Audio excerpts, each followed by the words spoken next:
আমি আপনাদের কাছে অনুরোধ করে বলবো, নিজের সন্তানকে উভয় গার্জেন এক জায়গায় বসবেন। দুই সন্তান পড়াশোনা করছে, ঠিক আছে, সমস্যা নাই, তবে মেয়ের গার্জেন এবং ছেলের গার্জেন উভয়কে আমি বলছি, দুই গার্জেন বসে এক জায়গায় এই পরামর্শ করবেন, আপনার বেটি এবং আমার সন্তান দুজন একে অপরকে পছন্দ করে অথবা আমি বিয়ে দিয়ে দিতে চাচ্ছি, আপনি কি রাজি আছেন? যদি রাজি থাকে সেই ব্যক্তিকে বলবেন, মেয়ের পিতাকে বলবেন আপনি যে আপনার বেটি আপনার কাছে থাক, আমার সন্তান আমার কাছে থাক, আমার ইনকামে খাবে, আমার ছেলে যেদিন প্রতিষ্ঠিত হয়ে যাবে একটা চাকরির দিকে নিজেকে নিয়ে যাবে, আপনার বেটিকে তখন বিদায় করে পাঠিয়ে দেবেন। এতে জেনাও কম হয়ে যাবে আর ছেলে মেয়ের প্রেমও কমে যাবে। ওই ছেলে মেয়ে কালিমা পড়িয়ে বিয়ে করে নেওয়ার কারণে তারপরে যত ফোনে কথা বলবে তত আল্লাহর রহমত নাজিল হবে। বলা যাবে না সুবহানাল্লাহ? যুবকরা বলছে আজকে বায়ানটা কিন্তু ঠিক দিকে যাচ্ছে, কি বলেন যুবক ভাইরা? তবে এই দিকে খুশি হলে হবে, তবে নিজেকে তো আখিরাতের জন্য তৈরি করতে হবে। বিয়েটাও কিন্তু ইবাদত, ঠিক না বে ঠিক? তুমি নামাজ ছাড়া, রোজা ছাড়া, আল্লাহর বিধিবিধান ছাড়া এইটা নিয়ে আনন্দিত হবে? আল্লাহ বলে একবার আই কবরে, তারপর আমি দেখছি। হে যুবকেরা, হে তরুণেরা, তাহলে আমি যেখানে ছিলাম সেখানেই যাই। যদি জিনা সমাজ থেকে সরিয়ে দিতে হয় তাহলে বিয়েটাকে সহজ করে দিতে হবে। পারবেন যুবক ভাইরা? আমি আজকে তোমাদের নিয়ে কিছু কথা বলবো, শুনতে রাজি আছি ইনশাআল্লাহ? একটা জিনিস শিক্ষক সর্বসময় বলে, ক্লাসে ভালো স্টুডেন্ট পড়াশুনো করে এমন স্টুডেন্টও আছে, তবে শিক্ষকের কাছে এমন এক ছাত্রর পছন্দ যে পড়াশুনো ভালো করে না কিন্তু তার ব্যবহার আচরণ সব ভালো, সেই জন্য শিক্ষক তাকে পছন্দ করে, ঠিক না বে ঠিক? কথা বলেন, এমন হয় কি হয় না? হে যুবক ভাই, আমি কি বলতে চাচ্ছি একটু দেখো। সেই শিক্ষকটা তখন ওই প্রিয় ছাত্রকে বলতে চায়, হে আমার ছাত্র, আমি তোমাকে যে ভালোবাসি, তুমি তো সব দিকে ঠিক আছো কিন্তু পড়াশোনা কেন ভালো করছো না? তুমি দেখতে পাও না তোমার ক্লাসের ফার্স্ট বয় কত সুন্দর রেজাল্ট করছে, তুমি তার দিকে একটু শেখো। সে যেমন ভাবে সময় দিচ্ছে পড়াশোনার ভিতরে, তুমিও দেওয়ার চেষ্টা করো, তুমিও একদিন শ্রেষ্ঠ এবং পরীক্ষায় উচ্চ র‍্যাঙ্ক নিয়ে গোল্ডেন এ প্লাসে তুমিও একদিন পাস করবে। শিক্ষক বলে কি বলে না? তদ্রূপ আমি যুবক ভাইদেরকে বলতে চাচ্ছি, আল্লাহ রাব্বুল আলামিন কিয়ামতের ময়দানে বলতে পারে, হে আমার যুবক বান্দা, তোমার যৌবন দিয়েছিলাম, তুমি সেই যৌবনটা কোথায় লাগিয়েছিলে? তুমি কি দেখো নাই কত যুবক আমার বান্দা তারা যৌবন নিয়ে বেশি মাতামাতি না করে আমার ইবাদতে সময় লাগিয়েছিল? হে যুবক আমার বান্দা, তুমি কেন দিতে পারো নাই? জবাব দাও। যদি আল্লাহ জিজ্ঞাসা করে উত্তর দেওয়ার ক্ষমতা আছে? হে যুবক ভাই, আছে? আমি আজকের অনুরোধ করে বলে যাব যুবক ভাইদেরকে, আমিও যেহেতু যুবক, আমার দিকে তাকিয়ে দেখেন। নিজের কথা বলে বড়ত্ব করছি এমনটা নয়, তবে আমি এই লেবাস নিজের শরীরে এনেছি বলে আমি 3 বেলার ভিতরে 2 বেলা খাওয়া পাচ্ছি না, এমন কি? কথা বলেন। আমি এই লেবাস পরেছি বলে মানুষ আমাকে সম্মান দেয় না। আমি খাদ্য কম পাচ্ছি, তবে সম্মানও তোমার থেকে আমার বেশি, সম্মানও এবং খাদ্যের দিকেও তোমার দিকে আমি আগিয়ে আছি।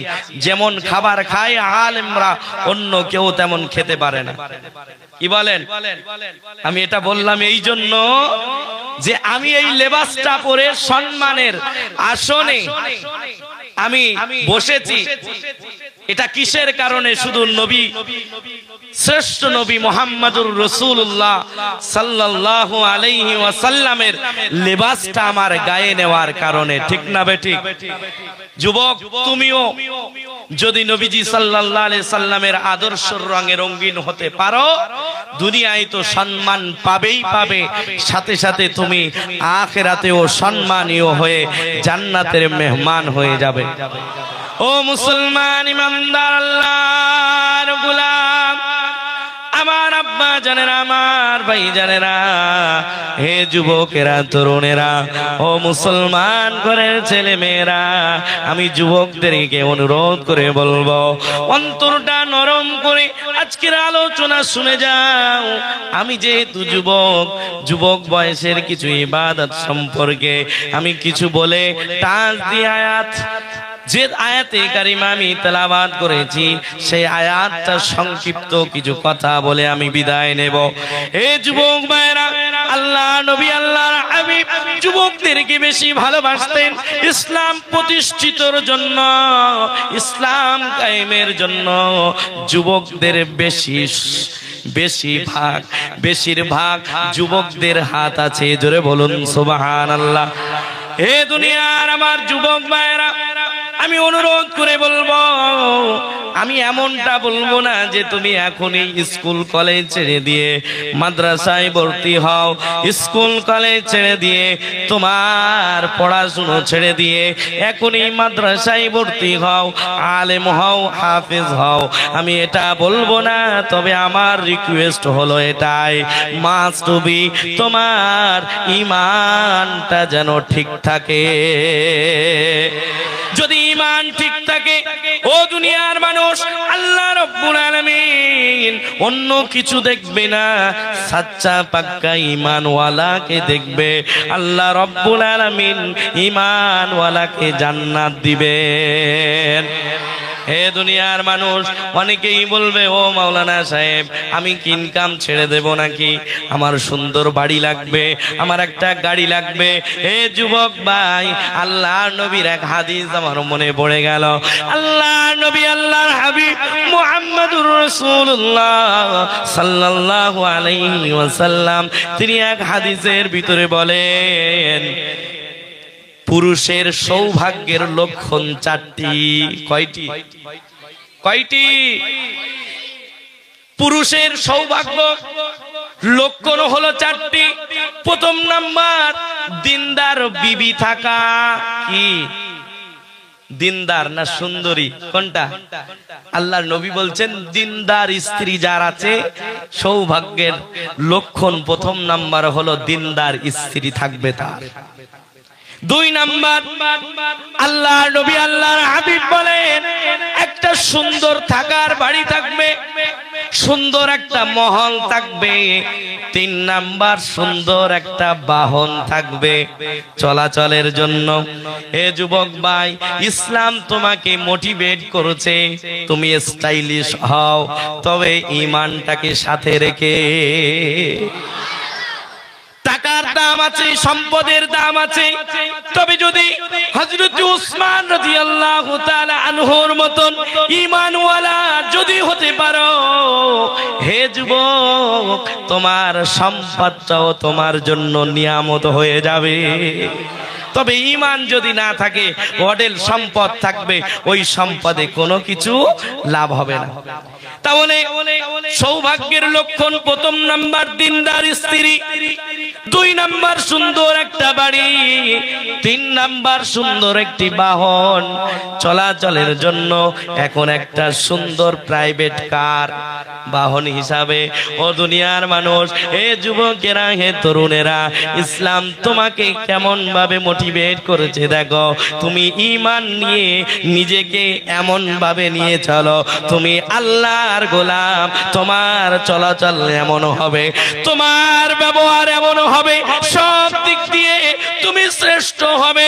তুমি ঈমানওয়ালা, তুমি শ্রেষ্ঠ, তোমার আখলাকও সুন্দর হবে। তোমার সম্পদ আছে, সমস্যা নাই, ওই সম্পদটা তুমি আল্লাহর রাস্তায় বেশি বেশি ব্যয় করবে। হে যুবক, ইসলাম তোমাকে কেমন ভাবে মোটিভেট করেছে একটু দেখো। আল্লাহর নবী চতুর্থ নাম্বার সৌভাগ্যের লক্ষণ বললেন, সুন্দর পরিবেশ থাকা, অর্থাৎ প্রতিবেশী থাকা, ভালো প্রতিবেশী থাকা। এখন তো এটাও পাওয়া অসম্ভব হয়ে যাচ্ছে। প্রতিবেশীর সাথে বেশিরভাগ বেশি ঝগড়া লেগে আছে। হ্যাঁ কি বলেন ঠিক না বেঠিক? ও দুনিয়ার মানুষ, আমার যুবক ভাইরা, হয়তো তুমি প্রশ্ন করতে পারো, ও মাওলানা সাহেব যে প্রথম যে জিনিসটা বলেছো দিনদার স্ত্রী, এটা বাদ দিয়ে আমার কাছে সব আছে। এখন দিনদার স্ত্রী পাওয়া বড় কঠিন হয়ে পড়েছে, কারণ বর্তমান সমাজটা এমন যে সমাজে দিনদার মেয়ে মহিলা খুঁজে পাওয়া বড় কঠিন হয়ে দাঁড়িয়েছে। কারণ এই সমাজে জিনার হার বেড়ে গেছে। কোন নারী বুকে হাত দিয়ে বলতে পারবে না, বাসর ঘরে নিজের স্বামীকে বুকে হাত দিয়ে এটা বলতে পারবে না।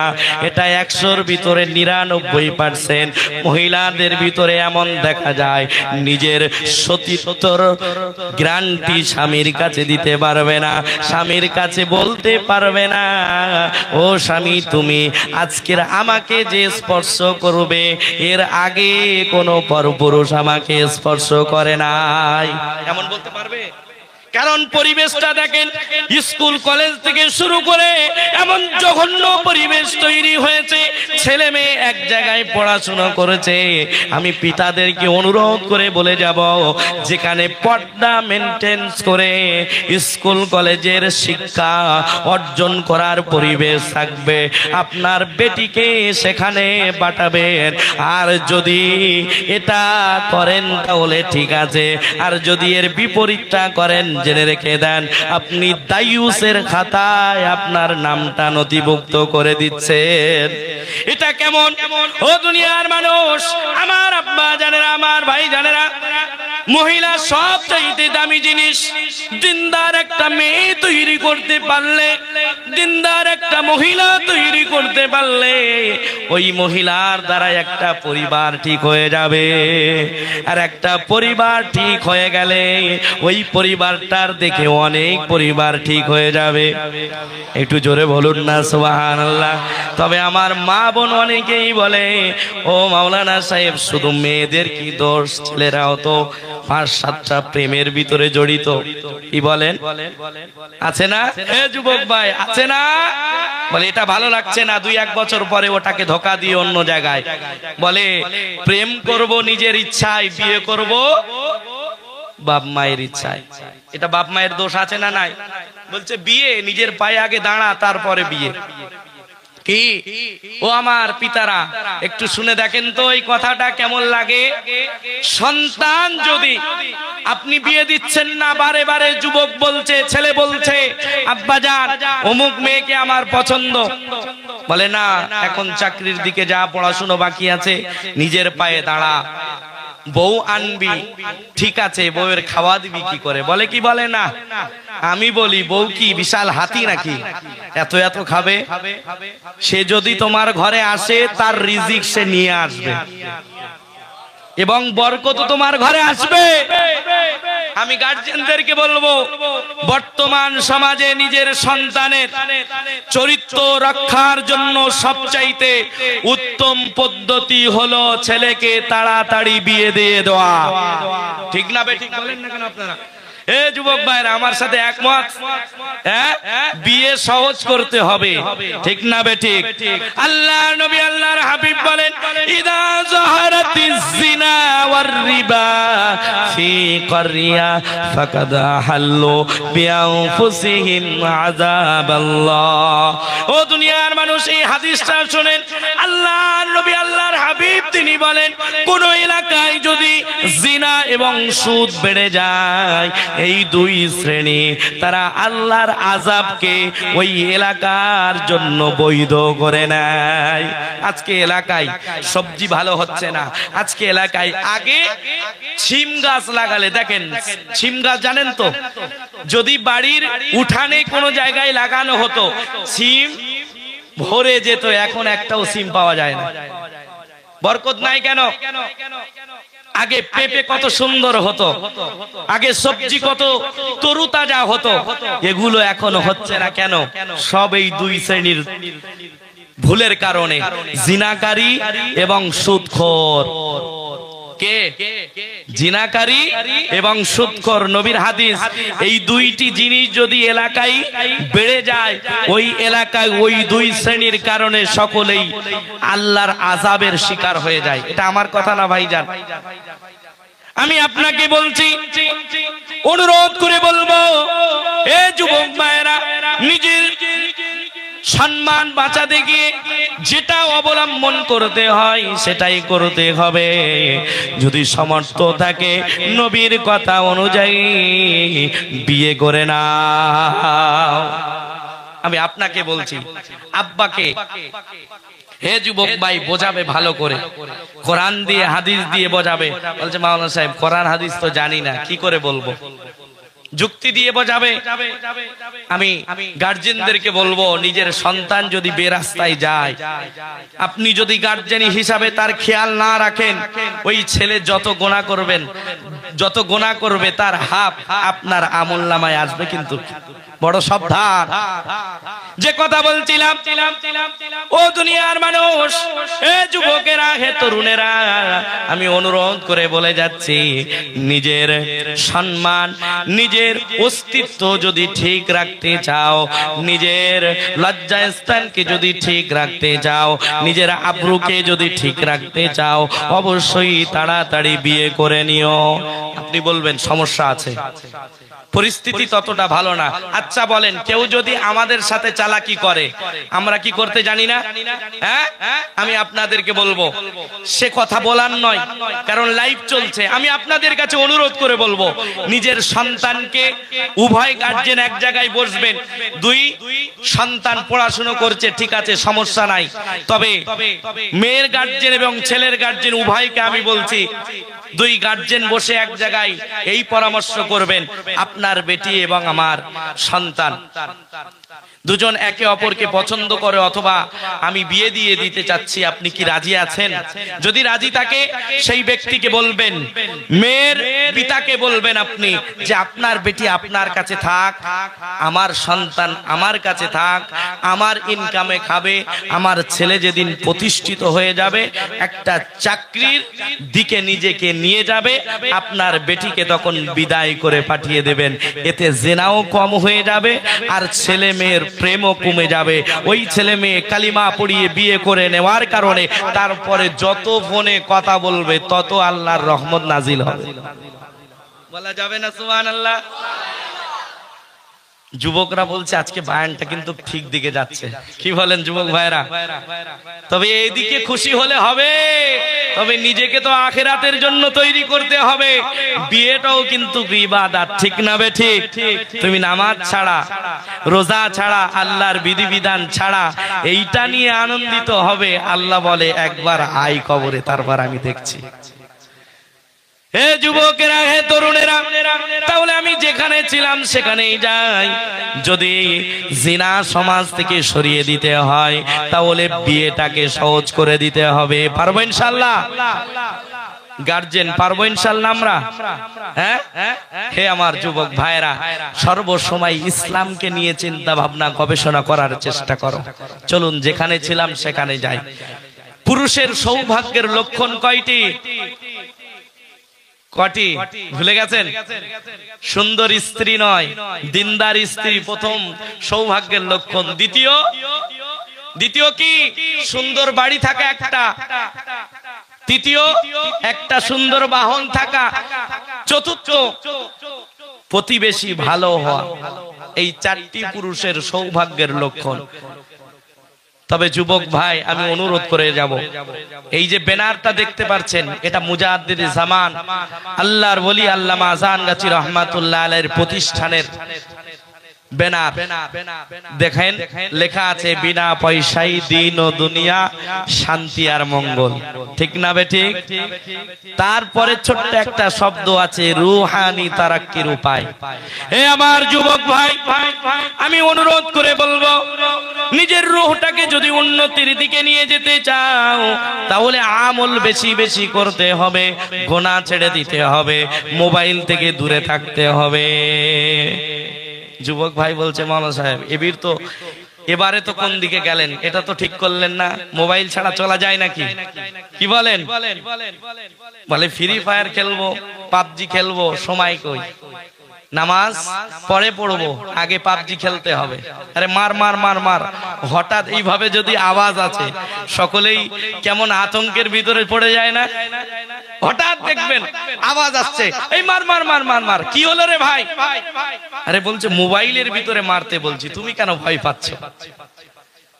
হে যুবক আমার, হে আমার কলিজার টুকরো যুবক ভাইরা, আমি তোমাদেরকে অনুরোধ করে বলবো, আমি তোমার ঈমানটাকে ঠিক করার জন্য এত কথা বলছি। তোমার সময়টা আল্লাহ রাব্বুল আলামিন বেশি পছন্দ করে, যুবক বয়সের ইবাদতটা আল্লাহ রাব্বুল আলামিন বেশি পছন্দ করেন। হাসরের ময়দানে কোনো ছায়া থাকবে না, আল্লাহ রাব্বুল আলামিনের স্পেশাল ছায়া থাকবে। কাদের জন্য? কাদের জন্য? যুবক বয়সে যারা ইবাদত করবে তাদের জন্য। একটু জোরে বলা যাবে না? যদি আল্লাহর কাছে প্রিয় হতে চাও, যদি ডিউটি যুবক বয়সে ভালো করে ইবাদত করতে চাও, যদি পারো, তাহলে বৃদ্ধ আমি আপনি যখন হয়ে যাব, হে যুবক ভাই, তখন বোনাস পেতে থাকবো। কি পেতে থাকবো? বয়স হয়ে গেছে, হাঁটতে পারছি না, মসজিদে যেতে পারছি না, তবে যুবক বয়সে যদি মসজিদে গিয়ে জামাতে নামাজ পড়ার অভ্যাস থেকে থাকে, বৃদ্ধ বয়সে বাড়ি নামাজ পড়বেন, জামাতের সওয়াব পেয়ে যাবেন। কোন ভালো কাজে যাওয়ার অভ্যাস যুবক বয়সে যদি করে রাখতে পারো, বাড়িতে বসে শুধু দেখবে আর দোয়া করবে যারা করছে, আপনি ওই ভালো কাজের সওয়াব বাড়িতে বসে পেয়ে যাবে। ইসলাম বড় সহজ জিনিস, যদি আমরা সহজভাবে দেখতে চাই।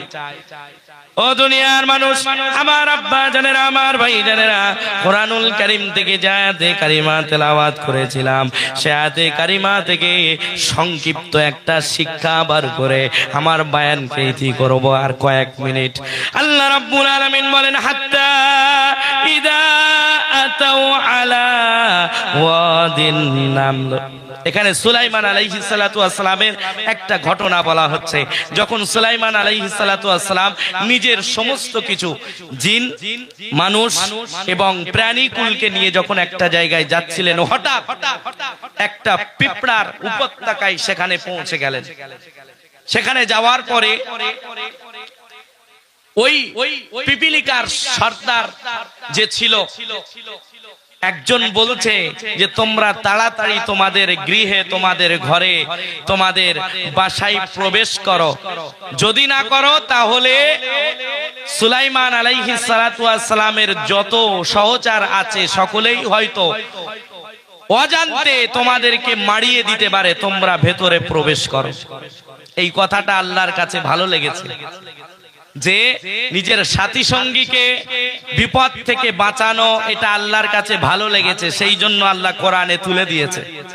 একটু জোরে বলা যাবে না সুবহানাল্লাহ? হে যুবক ভাই, আমি এসেছি আমার আমল ঠিক করার জন্য এবং তোমাকে বিপদ থেকে বাঁচানোর জন্য এসেছি।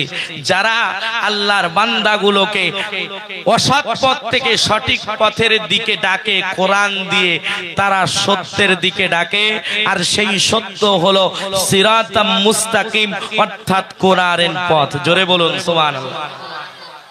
এই পিপিলিকা একজন বলতে লাগলো, সুলাইমান এবং তার সহচররা এই রাস্তা দিয়ে আসছি, তোমরা তাড়াতাড়ি নিজেদের ঘরের ভিতরে প্রবেশ করে যাও, না হলে তারা অজান্তে তোমাদেরকে পায়ের নিচেই মারিয়ে দিতে পারে। আল্লাহ এই জিনিসটা দেখলেন, এটাকে কোরআনে তুলে দিলেন। এটা আমি আপনি শোনার পরে কি বুঝলাম? যারা বিপদ থেকে বাঁচানোর চেষ্টা করবে, তার চেষ্টাটা আল্লাহর কাছে সবচাইতে গ্রহণযোগ্য, প্রিয় হয়ে যায়। জোরে বলুন মুজাদ্দিদ জামান আল্লাহর ওলি আল্লামা আদান নচির রহমাতুল্লাহ আলাইহি। হে আমার যুবক মায়েরা, এই রূহটাকে উন্নতির জন্য ওয়াযালিকা জাযাউ মান তাযাক্কা পুরস্কার তো তাদের জন্য প্রকৃতপক্ষে যারা নিজেদের অন্তর পরিষ্কার করেছে। হে যুবক ভাই, তোমার যখন সাবালক বয়স হয়েছে, তুমি যুবক যখন হয়েছ, তখন থেকে নিয়ে মৌতের আগ পর্যন্ত কয়েকটি আমল নিয়মিত করো। বেশি অঢেল আমল করতে হবে না, নিয়মিত করো। গুনাহ থেকে বাঁচার চেষ্টা করো, হারাম জিনিস ছেড়ে দেওয়ার চেষ্টা করো। মুজাদ্দিদ জামানের কথা, তিনি আল্লাহর বান্দাগুলোকে অসৎ পথ থেকে, খারাপ পথ থেকে ভালো পথে নিয়ে আসার জন্য চেষ্টা করলেন। তিনি কোরআন রিচার্জ করলেন, তিনি নবীর 63 বছরকে রিচার্জ করে আল্লাহর বান্দাদের জন্য 4টি উপায় বার করলেন। কয়টি উপায়? অনেকেই বলতে পারেন, মাওলানা সাহেব নবীর কথা বাদ দিয়ে আজান গাছির কথা শুনবো কেন? এমন প্রশ্ন আসতে পারে কি পারে না? তবে আজান গাছি বলেন আর যত আউলিয়ায়ে কেরাম কামিলিনগণ আছেন, তানারা যদি আল্লাহ এবং রসুলের কথা বলে, তানাদের কথা মেনে নিতে হবে, এটা আল্লাহর হুকুম। জোরে বলা যাবে না? আজান গাছি রহমাতুল্লাহ আলাইহির নাম শুনে অনেকেই অনেক ভাবে চিন্তা ভাবনা করতে পারে, বিচার আপনি করতে পারেন, এই সেই বিভিন্ন রকম কথা। তবে আজান গাছি রহমাতুল্লাহ আলাইহির নাম দেখে কোনো কিছু বিচার করা যাবে না। তিনি যে কথা, যে উপায়গুলো মুসলিম উম্মার জন্য দিয়ে গেছেন, সেটা দেখে বিচার করতে হবে তিনি ঠিক পথে না ভুল পথে। ঠিক না বে ঠিক? কথা বলে তানার মূল উপায় হলো এটা বলে আমি ছেড়ে দেব, বিনা কাজাই নামাজ পড়তে হবে। কার হুকুম? বলুন বলুন বলুন। মা খলাকতুল জিন্না ওয়াল ইনসা ইল্লা লিয়াবুদুন। আল্লাহ জিন এবং মানব জাতিকে সৃষ্টি করেছে তানারই গোলামির জন্য। সবচাইতে শ্রেষ্ঠ ইবাদত নামাজ। জোরে বলুন, নামাজ আপনাকে পড়তেই হবে। যদি না পড়েন কিয়ামতের ময়দানে আউয়ালু মা ইউহাসাবু বিহিল আবদ ইয়াউমাল কিয়ামাতিস সালাহ, সর্বপ্রথম নামাজের হিসাব নেওয়া হবে হাসরের ময়দানে। সেই জন্য তিনি তো বললেন, বাবা তুমি যা করো না কেন, যে পথে থাকো না কেন, যেখানেই থাকো, অফিসে থাকো, আদালতে থাকো, যেখানেই থাকো না কেন, বিনা কাজাই তোমার নামাজ আদায় করতেই হবে। এটা মাস্ট লাগবেই। সাথে সাথে কোরআনের তেলাওয়াত করবে। কোরআন তেলাওয়াত করা ভালো না খারাপ? কোরআন তেলাওয়াত করলে অন্তরের কালো দাগ দূর হয়ে যায়। জোরে বলুন। তিনি কোরআনী ওজিফা দিয়েছেন, নূরানি ওজিফা দিয়েছেন। কোরআন একটা নূর এবং নূরওয়ালা নবী মুহাম্মাদুর রাসূলুল্লাহ সাল্লাল্লাহু আলাইহি ওয়াসাল্লামের উপরে নাজিল হয়েছে, আর এই কিতাব নূরে ভরপুর। জোরে বলুন সুবহানাল্লাহ। এই কিতাব নূরে ভরপুর, সেই জন্য নূরানি ওজিফা বলেছেন তিনি। কোরআনের ভিতরে সূরা ফাতিহা আছে না নাই? যে সূরা ফাতিহাকে বলা হয় উম্মুল কোরআন, কোরআনের মা, তিনি এটা দিয়েছেন। ইখলাস দিয়েছেন, ফালাক দিয়েছেন, নাস দিয়েছেন। আমি আপনি নিজের ভিতরে জিন অথবা কোন শয়তানের কোনো কিছু কুমন্ত্রণাকে সেটাকে ছাড়ানোর জন্য অনেক জায়গায় যাই। যেখানেই যাবেন আগে মাল্লু দাও, তারপরে কথা। ঠিক না বে ঠিক? তবে মুজাদ্দিদ জামান বলেছেন, বাবা প্রতিনিয়ত 5 ওয়াক্ত নামাজটা পড়ো, সাথে সাথে ফালাক নাস পড়ো, কোন শয়তানি আসর তোমাকে স্পর্শ করতে পারবে না। জোরে বলুন সুবহানাল্লাহ। তিনি বলেছেন হালাল রুজি খাও বাবা, সাথে সাথে আল্লাহর ভয় অন্তরে রেখে চলো। এই 4টি উপায় যদি আমি আপনি নিজের ভিতরে রাখতে পারি, অবশ্যই আমার আপনার রূহটা উন্নতি হয়ে যাবে। জোরে বলুন সুবহানাল্লাহ। আর আমার আপনার রূহ উন্নতি হয়ে গেলে আল্লাহ আমাদেরকে ডাক দিবেন, ইয়া আইয়াতুহান নাফসুল মুতমাইন্নাহ, হে মুতমাইন নফস, ইরজিই, ফেরত আসো, ইলা রাব্বিকি রাদিয়াতাম মারদিয়া, ওই রবের দিকে যে রব তোমার উপরে খুশি, যে রবের প্রতি তুমি খুশি ছিলে, সেই রব ঘোষণা দিচ্ছে মারদিয়া, সেই রবও তোমার প্রতি খুশি। ফাদখুলি ফি ইবাদি, আল্লাহর অঢেল ইবাদি বান্দা আছে, তাদের অন্তর্ভুক্ত হও। অদখুলি জান্নাতি, আর সোজা জান্নাতে দৌড় দাও। একটু জোরে বলা যাবে না? আমি আপনাদের কাছে অনুরোধ করে বলবো যে উপায়গুলো বলেছি, বিশেষ করে যুবক ভাইদেরকে অনুরোধ করেছি, নামাজ পড়বো তো ইনশাআল্লাহ। এটার বেলায় কার কার হাত হতে দেখি। ইনশাআল্লাহ আমরা 5 ওয়াক্ত নামাজ পড়বো, বলুন ইনশাআল্লাহ। আজকে যদি এই হাতগুলো উঠেছে ঠিক, যদি এই হাত অনুযায়ী আমলটা শুরু হয়ে যায়, আজকের এই মান্দার ঘরের এই সালানা মজলিস কামিয়াব হয়ে যাবে। এমনও হতে পারে কিয়ামতের ময়দানে এই মজলিসটা আমার আপনার নাজাতের জারিয়া হয়ে যেতে পারে। আল্লাহ এই ওসিলায় মাফ করে দিতে পারেন। আল্লাহ রাব্বুল আলামিন আমাদের সকলকে শোনার থেকে বেশি বেশি আমলের তৌফিক দান করুক। সকলে বলুন আল্লাহুম্মা আমিন। আমার কথাই কেউ কষ্ট পান নাই তো? বিশেষ করে গার্জেনরা কষ্ট পান নাই তো? আমি বর্তমান সমাজকে সামনে রেখে বলেছি, আপনার সন্তান কি করছে, আপনার সন্তান, আপনার বেটি বিশেষ করে স্কুল কলেজের নামে কোথায় যাচ্ছে, কার সাথে যাচ্ছে, কোন বান্ধবী কেমন, এটা দেখেন। স্কুলের নামে, প্রাইভেটের নামে কোথায় যাচ্ছে দেখে রাখুন। আদ-দাইয়ুসু লা ইয়াদখুলুনাল জান্নাহ, দাইয়ুস জান্নাতে যাবে না। আল্লাহর নবী শেষে বলেছেন আবাদা, কখনো জান্নাতে যাবে না। যারা পরিবারের অশ্লীলতাকে মেনে নাই তারা দাইয়ুস। আপনি শিক্ষিত এবং বুদ্ধিজীবী মানুষ, আমি আপনার কাছে ইশারা তুলে ধরলাম, বুঝতে পেরেছেন আশা করি। পেরেছেন তো? হ্যাঁ, যে কথাগুলো বললাম বাস্তব রূপে রূপান্তর আমরা সকলেই করার চেষ্টা করব ইনশাআল্লাহ। আল্লাহ আমাদের সকলকে কবুল করুক। ওয়া আখির দাওয়ানা আনিল হামদুলিল্লাহি রাব্বিল আলামিন।